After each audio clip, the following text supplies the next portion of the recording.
I'm John McNally, and I'm going to be taking you on a tour of my office and house today. But first, I just want to say that I hope you'll support independent bookstores during these difficult times. They need you.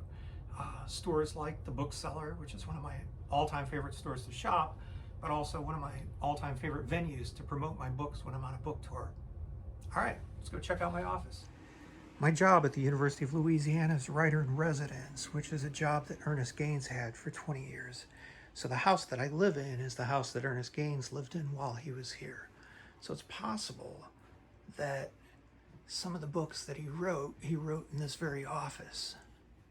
And this bookshelf is mostly books about writing or some textbooks. My office has some good light, and as a bonus, Ernest Gaines has posed in front of these windows. Sometimes I'll be writing here, and then I just swivel over here and work on this.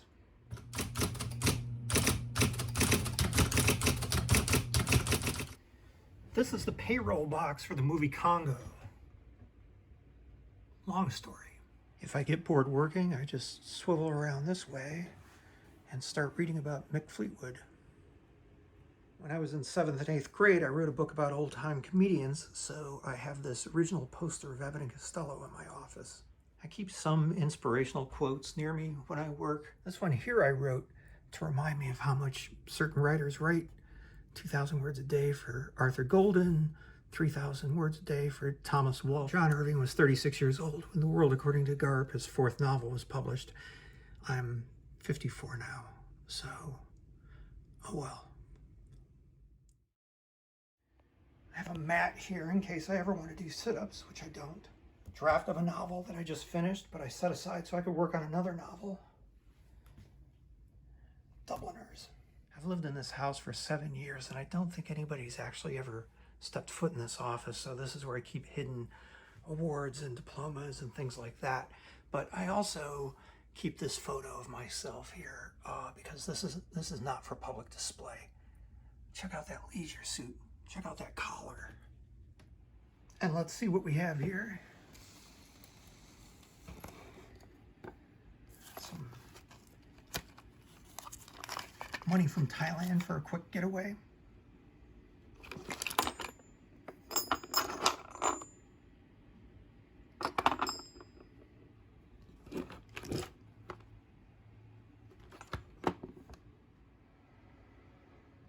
If I end up selling everything in my house, this will probably be the last thing I sell. My Dr. Zayas bank. When I take a break from writing, I usually listen to music, and I have a pretty extensive vinyl collection. Let's go over here. Let's just pick out something at random. Pogo. The Platters.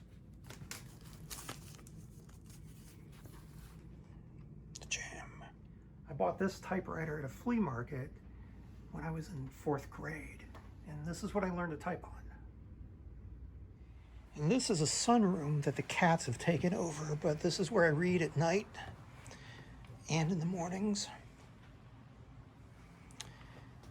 This is my current to-read list.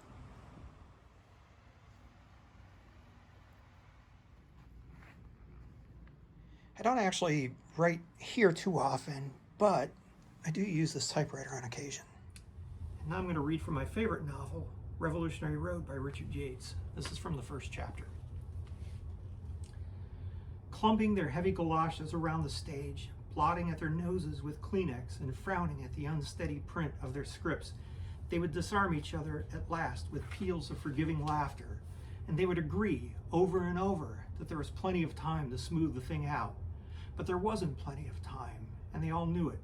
And a doubling and redoubling of their rehearsal schedules seemed only to make matters worse. Long after the time had come for what the director called really getting this thing off the ground, really making it happen, it remained a static, shapeless, inhumanly heavy weight. Time and again they read the promise of failure in each other's eyes, in the apologetic nods and smiles of their parting, and the spastic haste with which they broke for their cars and drove home, to whatever older, less explicit promises of failure might lie in wait for them there.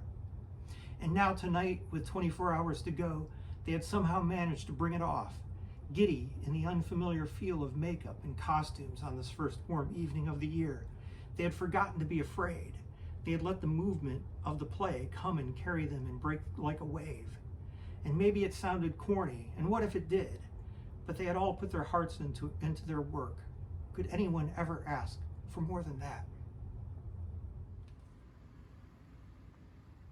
All right, that's it. So be safe, and I hope to see everybody on my next in-person book tour.